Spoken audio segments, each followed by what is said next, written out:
पहले हम छोटे छोटे थे तो हम सुनते आ रहे थे कि हम दो हमारे दो, लेकिन पता चल गया हम दो हमारा एक। तो इसके बारे में आप क्या कहना चाहते हैं? इसके बारे में मैंने पहले बोला तो सबने मेरे पुतले जलाने शुरू कर दिए थे। जब तक आचारी संहिता यानी समान आचारी संहिता लागू नहीं होती तब तक हिंदू समाज को संतानों को जन्म देना चाहिए, समय पे विवाह करना चाहिए। आप 30-35 साल तक विवाह ही ना करो, फिर 5-7 साल तक आप संतानों को धरती पे ही ना लाओ। हमारे यहाँ तो पितृ ऋण नहीं उतरता, ऋषि ऋण नहीं उतरता, भूमि का ऋण नहीं उतरता जब तक आप संतान को जन्म ना दो।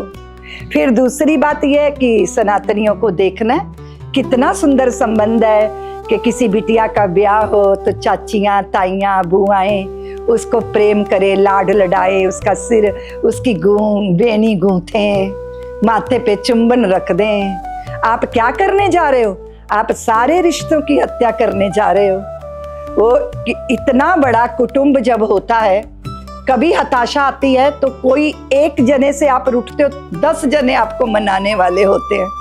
अब आप हम दो और हमारा एक है और मन खराब हुआ तो पंखे पे लटकते मिलते हैं।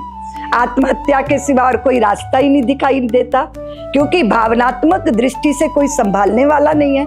तो हम तो आपके माध्यम से समाज से कहेंगे कि आपने जो सुख पाया अपने रिश्तों का, संबंधों का, अपनी संतानों को भी तो वो सुख दे कि उस पे कोई विपत्ति आए तो 4 उसके भाई बहन उसके साथ तो आके खड़े हों कि हम हैं ना, इसलिए परेशान मत हो।